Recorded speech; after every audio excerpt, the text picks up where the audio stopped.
भविष्य के ख्याल आपको बहुत परेशान करते हैं। कल क्या होगा, कुछ सालों बाद क्या होगा, कितनी परेशानी आएंगी, कैसा समय होगा, आपके साथ क्या होगा, ऐसे विचार आपके मन में आते होंगे ना। दोस्तों, एक छोटी सी कहानी सुनाता हूं। एक इंसान एक लंबी यात्रा पर निकला। सुबह का समय था, मौसम में ठंडक थी, रास्ता भी साफ था। वो आसानी से चल पा रहा था, खुशी से आगे बढ़ रहा था, कोई परेशानी नहीं आ रही थी। कुछ ही समय में उसने अच्छा खासा डिस्टेंस कवर कर लिया। अब रास्ता इतना आसानी से कट रहा था कि उसको ये लगा कि पूरा रास्ता ही ऐसे कट जाएगा और वो आसानी से अपनी मंजिल पे पहुंच जाएगा। बहुत खुश था वो।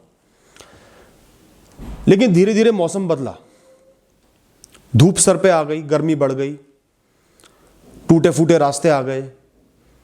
जो रात भर सोने के बाद उसके अंदर ताजगी थी वो भी ढल गई, थकान होने लगी, रास्ता कठिनाइयों से पार होने लगा और वो बहुत निराश हो गया, बहुत थक गया।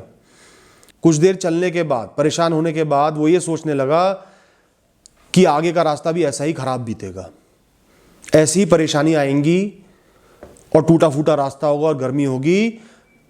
ये सोच के वो होपलेस हो गया, परेशान हो गया। जितनी परेशानी उसको वास्तव में हो रही थी उससे कहीं ज्यादा परेशानी वो महसूस करने लगा। एक एक कदम आगे रखना भारी पड़ने लगा, लेकिन पीछे मुड़ने का कोई ऑप्शन नहीं था। आगे जाना ही था, मंजिल पे जाना ही था। मजबूरी में अपने आप को समझा के जैसे तैसे वो एक एक कदम आगे बढ़ाने लगा। काफी धीरे धीरे चलने लगा। थोड़ा रुक जाता, परेशान हो जाता, भगवान को कोसता, किस्मत को कोसता, फिर थोड़ा आगे बढ़ता। काफी देर बाद भी उसने काफी कम सफर तय किया। धीरे धीरे मौसम दोबारा बदला। धूप को काले बादलों ने घेर लिया, बारिश का सा मौसम हो गया। हल्की हल्की बारिश आने लगी, गर्मी खत्म हो गई, रास्ता भी साफ हो गया, चलने में आसानी होने लगी। उसको खुशी का एहसास हुआ। धीरे धीरे वो तेजी से चलने लगा और आगे बढ़ने लगा और उसको यकीन हो गया कि आगे आने वाला रास्ता भी आसान होगा और इसी तरह आसानी से पूरा रास्ता कट जाएगा। दोस्तों, यही है हम इंसानों की असलियत। हम ना स्टैटिस्टिशियन होते हैं, संख्या शास्त्री होते हैं, चीजें एस्टिमेट करने में एक्सपर्ट होते हैं। केवल कुछ पलों के हिसाब से, केवल कुछ पल में जो हमारे साथ हुआ है, अच्छा या बुरा, उस हिसाब से हम अपने पूरे भविष्य का पता लगा लेते हैं या पूरे भविष्य को अज्यूम कर लेते हैं कि अब आगे भी यही होगा।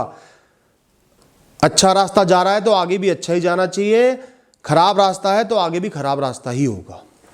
दोस्तों, लेकिन क्या ये समझदारी है? जिस दुनिया में एक पल में दुनिया बदल जाती है, एक पल में इंसान जमीन से पहाड़ पे पहुंच जाता है और पहाड़ से जमीन पे आ जाता है, तख्त से ताज पे पहुंच जाता है और ताज से तख्त पे पहुंच जाता है, मर जाता है, इंसान पैदा हो जाता है, अच्छा या बुरा हो जाता है, क्या उस जिंदगी को एस्टिमेट करना, उसका आकलन करना कि वो कैसी बीतेगी या क्या होगा, सही है? लाखों पल आपने जीने हैं, उन लाखों पल में से एक पल भी इधर उधर हो गया, एक पल में आपकी किस्मत ने करवट बदल लिया, ऊपर या नीचे, पूरी जिंदगी बदल जाएगी। और ऐसे लाखों पल आपने जीने हैं, तो आप अपने फ्यूचर को कैसे एस्टिमेट कर सकते हो? क्या ये एस्टिमेशन सही है? क्या भविष्य का आकलन करना सही है, जायज है? दोस्तों, जिंदगी में रैंडमनेस को, अनियमितता को वैल्यू करना बहुत जरूरी है, समझना बहुत जरूरी है। लाइफ बहुत रैंडम है, कभी भी कुछ भी हो सकता है, अच्छा या बुरा। बहुत दिनों से अच्छा हो रहा है तो बुरा भी हो सकता है, बहुत दिनों से बुरा हो रहा है तो अच्छा भी हो सकता है, या अच्छा बुरा दोनों हो सकता है। हर पल वक्त बदलता है, आपकी जिंदगी बदलती है। तो इसलिए इस जिंदगी को हमेशा कैजुअल होके, शांत मन से, बिना भविष्य का बहुत ज्यादा सोचते हुए, बिना भविष्य को बहुत ज्यादा एस्टिमेट करते हुए, मैं ये नहीं कह रहा एस्टिमेट ही मत करो।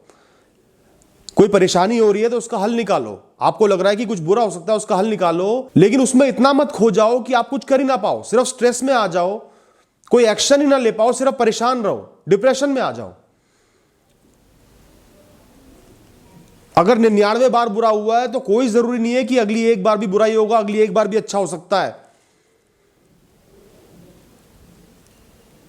कभी भी लाइफ करवट बदल सकती है, जिंदगी करवट बदल सकती है, सब कुछ बदल सकता है, आपको पता भी नहीं चलेगा।